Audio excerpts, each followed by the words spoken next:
Well, all it is exactly 3 minutes after 12. Welcome to today's webinar.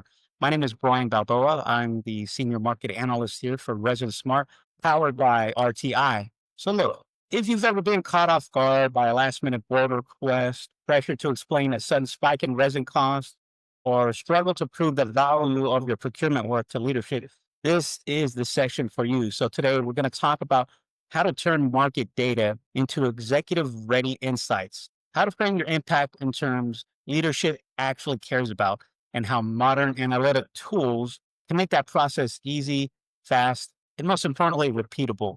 And to help bring these ideas to life, I've got two industry veterans joining us today from Resin Smart. First up, I want to welcome Tyler Wheeler, one of our senior business unit leaders. Tyler, thank you so much for sharing your insight with us today. Happy to be here, Brian. Thanks. With him, Greg Eberhardt, also one of our senior business unit leaders. Greg, it is always great to have your perspective on this as well. Thanks, Brian. So, guys, one thing we're going to get into today, we're going to show off our ResinSmart.ai site, this tool, and how this can help, and exactly what we're talking about. So, I'm going to set up some problem framing right now. Look, resin buyers today are always under constant pressure to defend their span, to explain market swings, and to justify their value, often with too little time and too many disconnected data sources. You know, we hear it all the time. I'm tired of getting beat up by the board when resin costs go up, even when I've negotiated my tail off. So that frustration is exactly what we're here to address today. And today's conversation is really about turning that around and turning procurement professionals and giving them into insights and tools that will lead strategically and really speak the language of the C-suite.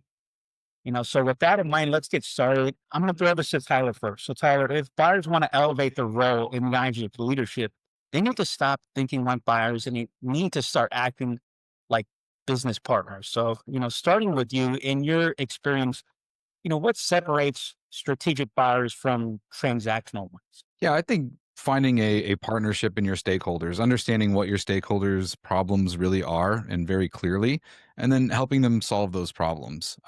I think that oftentimes as a buyer, the mission is save me money. But I think that when you're a true partner, it's also mitigate my risk and find me opportunities to save total cost of ownership. And I think that when you're going to go into the C-suite, you need to get out of the details and into the big picture. One thing a former mentor of mine told me was the three C's when you're talking to the C-suite: to be clear, concise, and correct. Clarity is what drives action. Concise, well, CEOs are busy. They don't have a lot of time. They want you to get to the point or to the back page and tell them exactly what they need to know, or maybe even what they don't want to hear, but get to it fast. And then it may come without saying correct, but I do put that in here, especially for resin buyers talking to the C-suite. You don't want to make things up. If you have a forecast, if you have numbers in a model, be sure that you're ready to explain how you came up with those and why. So it's not just finding data, it's telling a story and doing so in a clear, concise, and correct way. Right. Uh, Same question to Greg. I'm positioning the buyer as more a cost negotiator here. Greg, you've been in this position as well. So, deferring to you on this as well. Yeah, Brian, thanks. So I think executives realize that procurement can quickly have an impact on their P&L as well as many other company metrics. And leaders do need both tactical and strategic buyers from their procurement function to support their businesses. They both do them differently. I would say a key trait of a strategic buyer is having the ability to influence and earn their spot at the executive decision makers table. Not only do they have to earn a spot there, but they constantly have to make sure that they maintain their position as being viewed as a leader and a partner of the business. Only when they do that will the leadership team be able to see them as a business partner versus a cost negotiator. I would also say a couple of key traits that strategic buyers need to focus on is having the ability to disseminate information quickly and be able to translate them to non-procurement executives. So talk the talk of an executive. Think in terms of communicating in EBITDA impact or key customers impacted or market share or other things that are driving their business. Don't bring them in terms of procurement, bring them in terms of something that they understand to help drive their business forward. I would also say that they need to be, as Tyler said, clear and concise. For example, if something happens, you need to be able to communicate what was the change? How does it impact us? How does it impact the market? And potentially, how does it impact our customers? To give them the ability to act on that decision. It may not be something that impacts us directly, but maybe it impacts the market and presents an opportunity out there. So they need to be aware of that as they start to get feedback from their customers. Also, having the ability to anticipate disruptions, having a contingency plan, knowing how to navigate the organization, get the information that's needed, and then quickly be able to line and communicate a collaborative action plan to those stakeholders. Those are all things that are critical. And then also, when you do get a chance to get in front of an executive and you have an ask, they're going to want to know what help is needed. How can we make this actionable? How can we move this forward? And make sure you have that ask on there of, I need this level of resource. I need this amount of investment. I need this in order to make this happen. You can help me drive this forward. Those are all key functions that will be critical in a strategic buyer's role. Good stuff. Now, getting more into what executives want to know here. Look, executives are always busy. They can't comb through mountains of slides or spreadsheets. Really, they don't want a data dump. They want answers. So when leadership asks about resin strategy, what are the key data points that they actually care about? This time, Greg, let's start with you on this one. Sure. Thanks, Brian.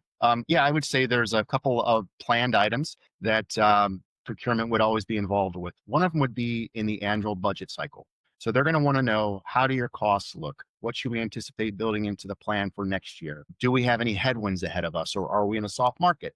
So you'll need to compile all that information together. And it's a lot of work to do that. But after you do that, that's when the true internal negotiation starts, because you're going to have one side of the table that's going to say, I don't see it that way. I see this, or this is what I feel is happening, to make it work within their plan. So you've got to not only be prepared, but you've got to know what's happening in the market, not at this point forward, but also over the next sometimes 12 to 15 months for a budgeting cycle, to be able to articulate your position, tell a story, and then ultimately defend your story. There's a number of sources out there that rely on this, and ResinSmart's one of the great ones. It has a lot of information in there on cost drivers, on impacts around supply and demand, the ability to quickly get at that data, as well as export it and put it into a functional use, and have it act as that source of truth, if you will. I would say another area where you would typically see is mid-year, finance may come to you and say, how are we trending? Okay, at that point, what you can do is you can look at, what are your historical costs? What are the fair price costs that we have in the market? Being able to mirror those together quickly. And again, tell your story, use ResinSmart or another source as that source of truth. And then I would say probably the final piece would be on special projects. There's always a special project. Any buyer this year that was probably diving through trying to find tariff information, or trying to find what's happening with certain weather impacts this year, especially if you're in the resin cycle. So being not only available to find that information quickly, it could be for a due diligence. It could be for any number of opportunities. But the one thing I will say is, you don't always have all the information that you need. So sometimes you have to go in with the best information that you have as quickly as you can get it and present that forward. Yeah, I also think, you know, there's unplanned events too, right? Like if you have tariffs, you have geopolitical shocks, plant outages. Wonderful that we didn't have a hurricane that landfall in the Gulf this year. That's great, but in years where we do, we're asked oftentimes resin buyers to come up with daily or weekly updates, and what is this going to mean for me? So I do think it's interesting that I think most resin buyers honestly get that information right from their sales folks. So I think there's like this interesting asking a barber if you need a haircut, kind of like, when you go to your C-suite, you're like, okay, yeah, they said they were going to be shut down for 3 more days. Where'd you get that information? It's like, from the guy selling it to me. It's like, okay, fair enough. I mean, it could still be correct, but if that's your, risk mitigation strategy is whatever my sales guy told me, that puts you in a tough spot. So I think when you go talk to the C-suite, one of the other things you want is credible sources, right? Excellent point, Tyler. Yeah. Raise your hand if Karos were on your board for, unplanned items to look out for this past summer. Hadn't thought much about them since business school, but then they were the only focus of a resin buyer there for a while, and still remain a hot topic and something that we're navigating. Sometimes as often as weekly. Also another thing. We're always looking at feedstock costs, regardless to. Supply demand shifts. Also what's going on downstream, like in housing and automotive. And Greg, I know You and I work on that a lot, pretty much every day. Same with you, Tyler. I mean, we're looking at, feedstock costs pretty much every day on that. So how does that tie in? I mean, I'll Greg, toss that one to you. Yeah, I think in terms of feedstock costs, it's always good to understand the inputs and what's happening as well as on the supply demand side to have a forward looking view on what's happening with the market. Is it balanced? Is it tight? Or is it long? And that will a lot of times be able to drive you to some decisions and some modelings that you'll be able to do and articulate in front of an executive or in front of some of your stakeholders. If you have data that doesn't tie together in terms of those, you need to understand why, and you need to kind of vet that out before you move that forward. If you have different factors that are happening, you need to understand, is this a change in market cycle? Is this a one-time short-term event? Or is this something completely different that we haven't planned for to date? So it's really trying to understand some of those input pieces to draw a picture of where things are going moving forward. And you have to take a lot of data points, not just one. Yeah, and that's and we're talking daily data points as well. But what about a historical content? Yeah, Mm. I think especially if I don't want to, if you scare an executive with ethylene costs are going up or oil spiked, right? I think that can, without context, that's just a comment, right? Mm. So you need to look at maybe year over year or quarter over quarter, however your executive team likes to look at this and say, yeah, listen, we buy a variable commodity cost. Like it's a variable cost commodity, right? Like it's going to be changes. And yes, maybe it's going up relative to where it is today, but look at where we've been historically and where does that put us in the marketplace? And is that a fair price to be paying? So it's all about context and storytelling when you're presenting some of these more nuanced, feedstock. Not every executive needs to know what the total inventory days on hand of, PVC is, right? They just want to know what's the trend and what do I need to do about it? Mm. Mm. And how about ultimately savings when it comes to savings attribution? Where do we go from there? What can we look at on that? Brian, that's a great and always a topic for discussion amongst procurement and the non-procurement folks. I've been at a number of organizations, and there's always been a different look of identifying what's a savings, how does it develop, how does it meet the bottom line, or is it just sourcing value creation? There are two different things. And what I would say is a lot of times sourcing savings may not hit the P&L directly, and there's a number of reasons for that.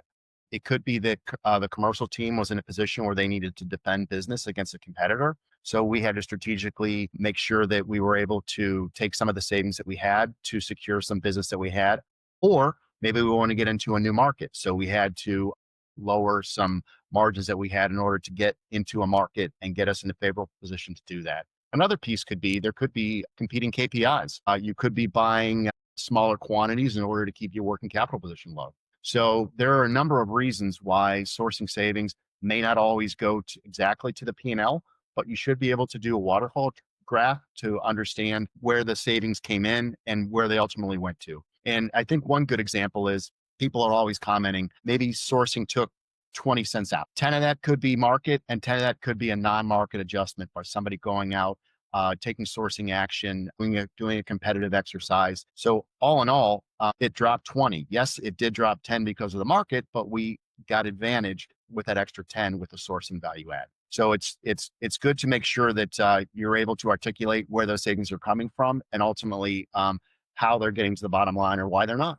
Well, that's exactly why we have you guys on this webinar today, explaining that. Now, I want to dive into some real world scenarios. So, you know, here's one, for instance.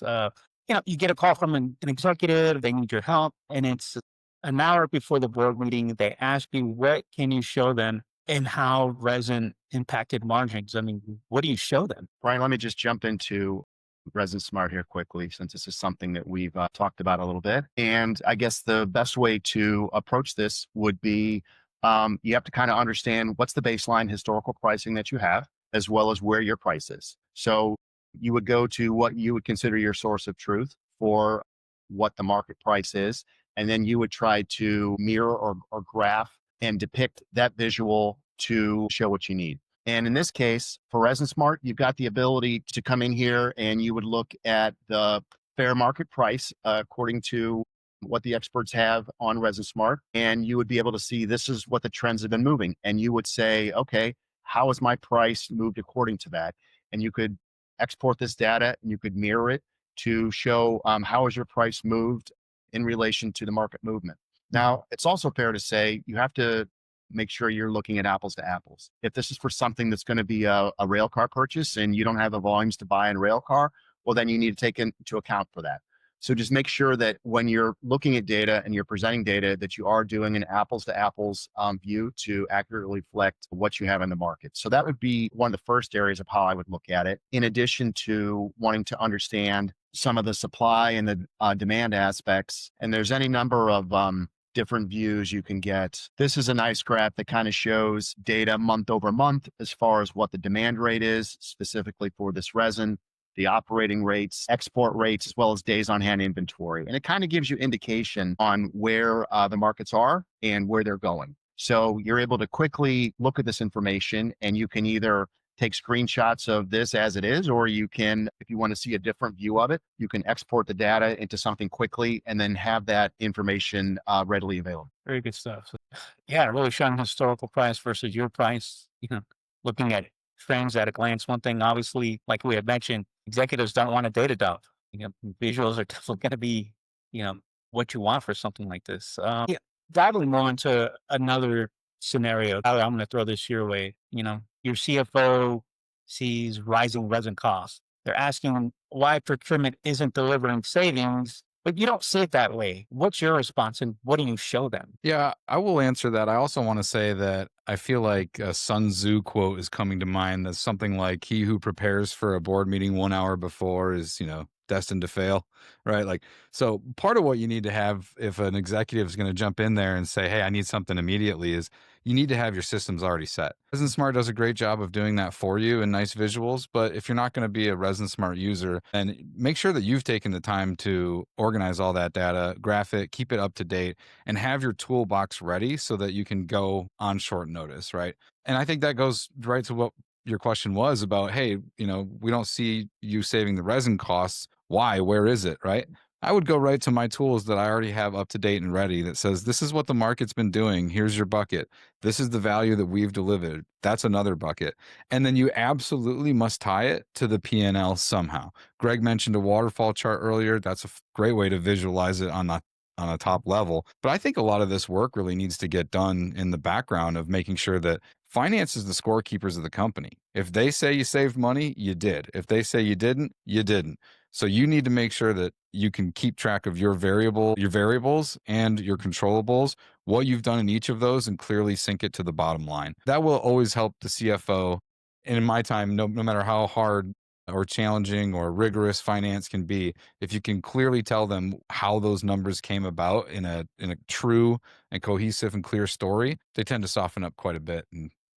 And that's when you leave with, well, maybe not good news because resin, you spent more on it, but at least we know exactly why. And nothing will give a C-suite more heartburn than a resin buyer that just doesn't know why, right? Like they come up and I couldn't tell you. I'll look into it. We're not sure, right? Then you feel like you've lost control over something that so often makes up for 60, 70% of your finished good costs, right?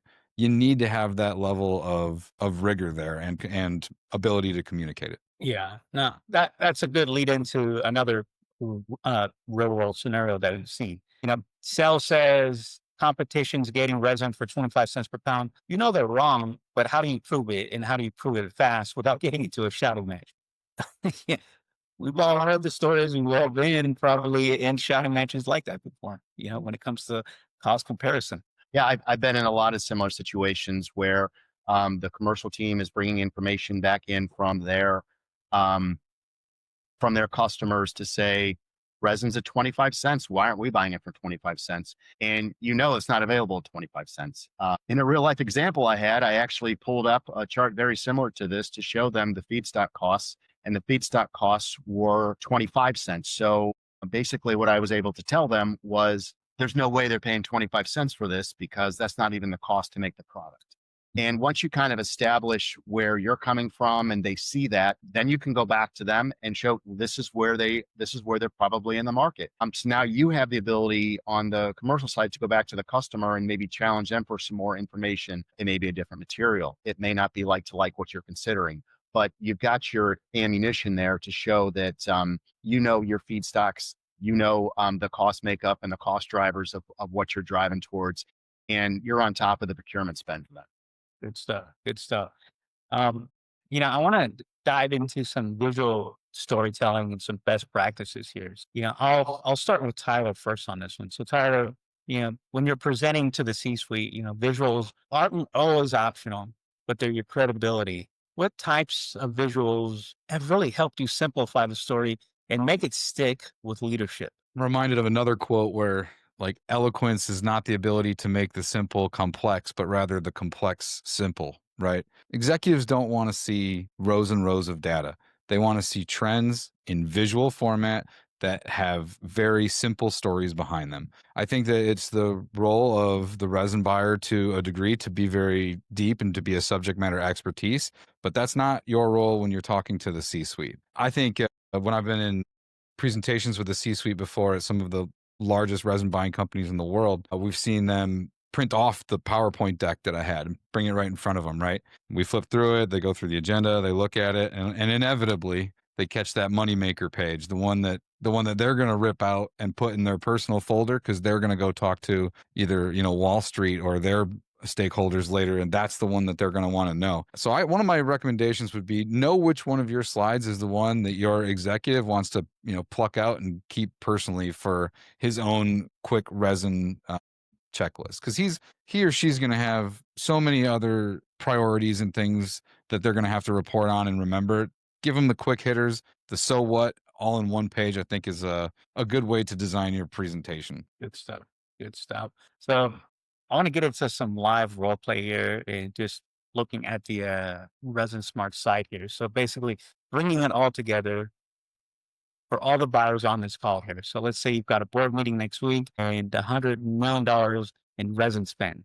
What do you show? How do you back it up? So let's walk through how to prep step by step using Resin Smart. And actually, I'll let you guys actually direct me on here. So let me share on my end here, just where we are with the dashboard here. So you can let me know if you guys see this. Okay, so here we are. And basically, this is our display, pretty much our stuff here. So getting into, where we are here. I want to, first off, I mean, look, polyethylene, polypropylene are our biggest commodities in the resin space here. So obviously, you know, Tyler, Greg, you guys have, you know, done these walkthroughs pretty much and showing the C-suite exactly where we are when it comes to, just looking at forecasts. Obviously, then I would look at a forecast uh, dashboard first off. So here's a high density polyethylene. you know, Obviously we'll have a forecast showing, not just the upper range, but the lower range as well. So we could capture a lot of that, giving you more potential on, you know, forward outlooks. Another thing I want to look at as well, where we go back to the landing page is, really going into our import and export trends. And again, guys, if I'm missing anything on this, or if there's anything that we should be pointing out, definitely direct me on this. So waiting for our page to load up. We talked, about tariffs, definitely imports, exports. That's going to be a big issue here. But one thing we need to address too is where we are. And that's the beauty of this ResinSmart.ai site is, look, if you want to specify what you're looking at here, it's maybe a bit slow just because of the delay on Zoom. But say we want to look at a product, I'll select HD here specifically. I'll look at a region, for instance. Let's look at see where this loads. I want to look at North America if I can. So let's look at North America. You know what? No, I'm going to go to Latin America just to call an audible on here. And if I want to break down it in countries, I want specifically something in pounds here. I'll select everything and say I want a chart. I'll look at all of Latin America and I'm going to chart this out. That's what I love about this is that you could break this down and get a lot more into the specificity of all of this. Look, this is a look at where we are in terms of PE exports out of Latin America. This is in kilograms. I want this in pounds. Boom, there we are. So that's just one example of, kind of a live, not so much demo, so to speak, but something where you can actually get into the platform. We talked about market price too. right away. Look, if you want to see spot pricing on feedstock costs, that's literally right here. That's literally at your fingertips of the ResinSmart.ai site.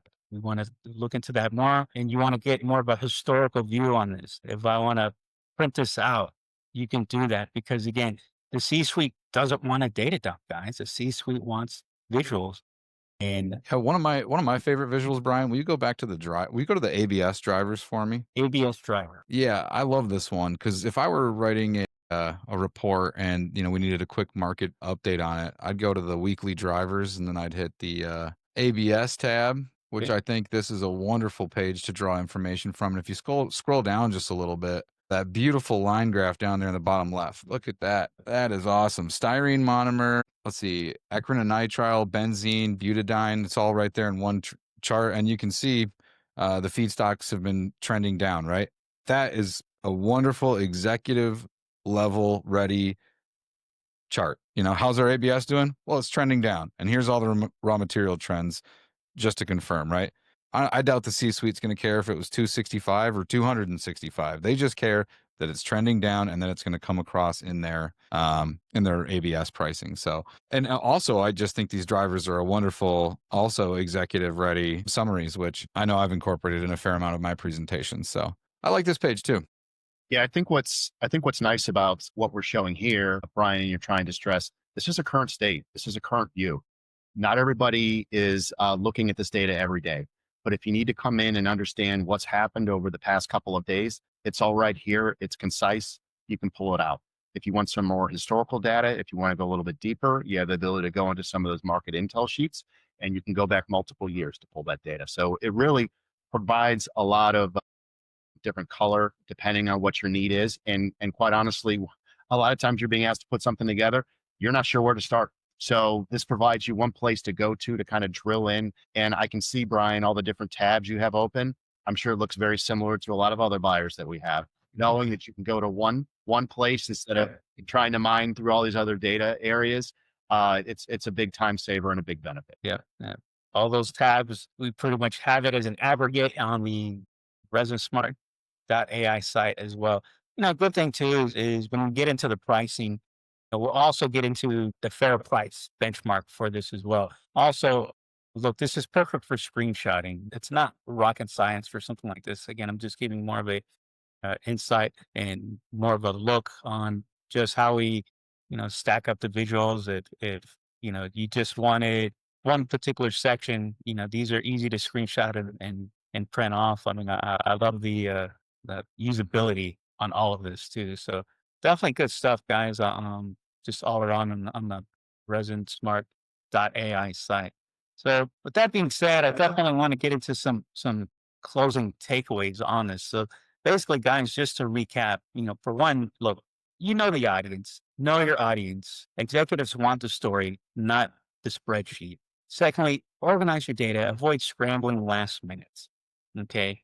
That's something we can help you out with on the ResinSmart.ai tool. Also, defend your value. Be ready to explain what you did, even if the P&L doesn't show it, just like what Tyler had pointed out as well. Use tools that will simplify all of this. That's why in ResinSmart, it reduces the chaos and creates consistent, credible visuals.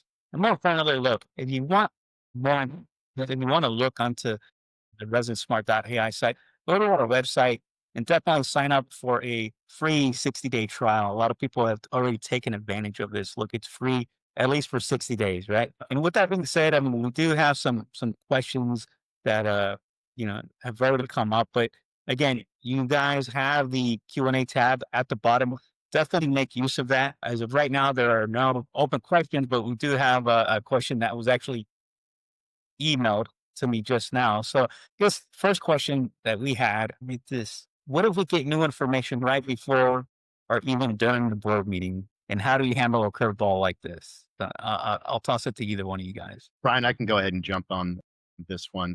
Yeah, it happens quite often. A lot of times, maybe you have a meeting that's scheduled for 45 minutes. You find out walking in, you have 10. What are you going to do? So I would say always have, as Tyler mentioned earlier, two presentations ready, one being your full presentation and one being that kind of summary and that takeaway, that message of what you want them to know. So at least if you get in there, you're not thumbing through and trying to quickly rush, but you're really able to hone in on the key message that you want to deliver in the time that you have. And I'd say the other thing is sometimes you're in a meeting like that and a question comes up that wasn't on topic or wasn't something that was prepared. And don't guess. Don't guess. Capture the thought and make sure that you will provide an answer before the end of the day after you get a little bit more information. You don't want to guess. You don't want to make up something on the spot. Tyler, anything to add on that? Yeah, once an executive hears something, they're not going to forget it. That's right. That's right. They latch onto those numbers very quickly and they'll remember it far longer than you will. So don't audible and make it up. Just be confident in what you know. And if you got to get back to them, get back to them. You know, it's a dynamic market, right? One more question.